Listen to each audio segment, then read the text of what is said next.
सुधीर मिश्रा ने रिश्तों के तनाव को दी नई धार, आहिस्ता आहिस्ता आनंद देती अपलॉज की नई रीमेक। वीडियो आखिरी तक जरूर देखें और सब्सक्राइब करें। आदित्य बिरला ग्रुप की मनोरंजन क्षेत्र में काम करने वाली कंपनी अपलॉज एंटरटेनमेंट ने दुनिया भर की विभिन्न भाषाओं की लोकप्रिय वेब सीरीज को हिंदी में बनाने के अधिकार खरीदे हुए हैं। अपने पिटारे से वह एक एक करके नमूने निकालते रहे हैं। कभी हेड से खरगोश निकल आता है तो तालियां बजती हैं और कभी कभी इसके मुखिया समीर नायर इसमें चूक भी जाते हैं।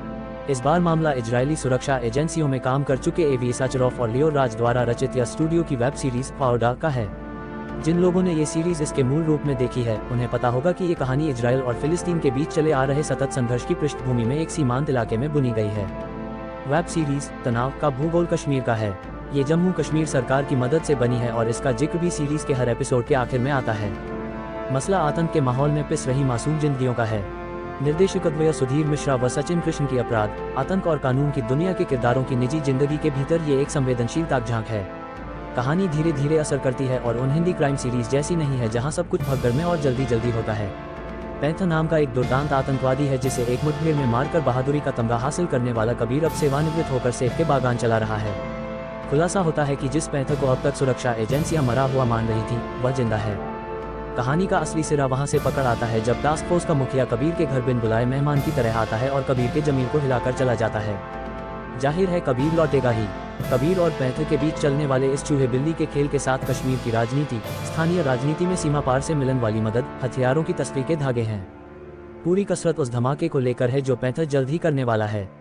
कबीर का खुशहाल परिवार है जिसमें उसका घर से दूर रहना तनाव घोलता है।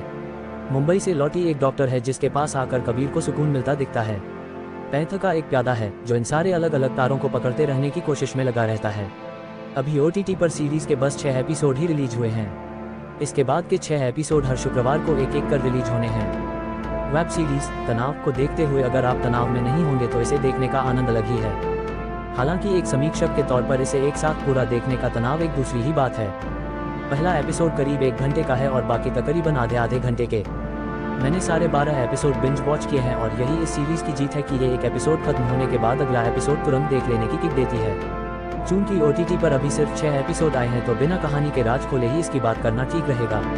सुधीर मिश्रा ने बतौर फिल्मकार जितनी भी कहानियां बनाई हैं उनमें अलग अलग किरदारों का समाज, परिवार, पेशे और खुद से तनाव एक किरदार के रूप में सामने आया है। वेब सीरीज तनाव उनकी इस पहचान को और पुख्ता करती है। सीरीज के दूसरे निर्देशक सचिन कृष्ण मूल रूप से सिनेमेटोग्राफर हैं। यहाँ उन्होंने अपनी मूल जिम्मेदारी के साथ साथ सीरीज का निर्देशन भी किया है। सुधीर मिश्रा की बनाई लकीर को एक काबिल सहयोगी की तरह सचिन ने आखिर तक पहुंचाने में सफलता पाई है।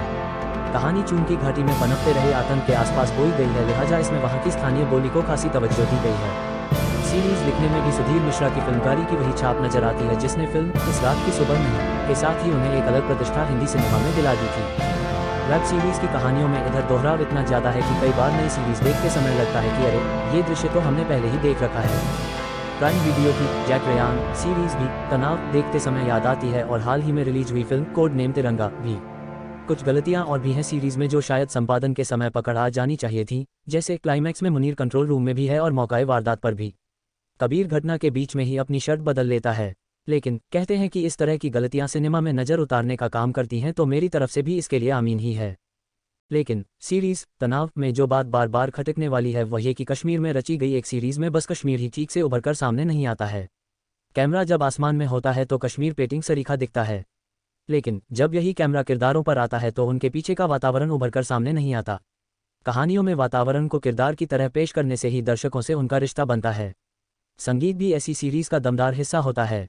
यहाँ बैकग्राउंड म्यूजिक रचा भी अच्छा गया है, बस इसमें कश्मीरियत की कमी झलकती रहती है। वेब सीरीज तनाव की कमजोर कड़ियों के बाद बात करते हैं इसकी पक्की जमीन की जो तैयार हुई है इसके कुछ बेहद मजबूत कलाकारों से। 2 बच्चों के पिता और एक बहकी हुई CBV के पति कबीर बने मानव विज का अपने किरदार के लिए उस जैसा ही बन जाना प्रभावित करता है। हर मसले के लिए उनका किरदार नई पहचान ओढ़ता है और उस ओढ़ी हुई पहचान को भी ईमानदारी से निभा ले जाना उनके अभिनय की जीत है। एकता कौल का असली काम सीरीज देखने वाले दर्शक आने वाले एपिसोड में देख पाएंगे और अपने प्रभावशाली अभिनय के चलते वही सीरीज की नंबर 1 हीरोइन बनकर सामने आती हैं। कश्मीरी पृष्ठभूमि के कलाकारों सुमित कौल और MK रैना को सीरीज के महत्वपूर्ण किरदार देना इसकी कास्टिंग की जीत है। दोनों ने किरदार मुस्लिम निभाए हैं लेकिन लहजा उनका 100% सटीक है। शशांक अरोड़ा की तारीफ करने का मन तो करता है और वह इरफान खान, नवाजुद्दीन सिद्दीकी की कड़ी के अगले कलाकार भी बनते दिख रहे हैं। लेकिन उन्हें दोनों की फ्लॉप फिल्में जरूर देखनी चाहिए और ये सीखना चाहिए कि एक कलाकार अपनी ही बनाई इमेज को जब तोड़ नहीं पाता है तो आगे का रास्ता कितना संकरा होता जाता है। हिंदी में जानकारी के लिए तुरंत चैनल सब्सक्राइब करें।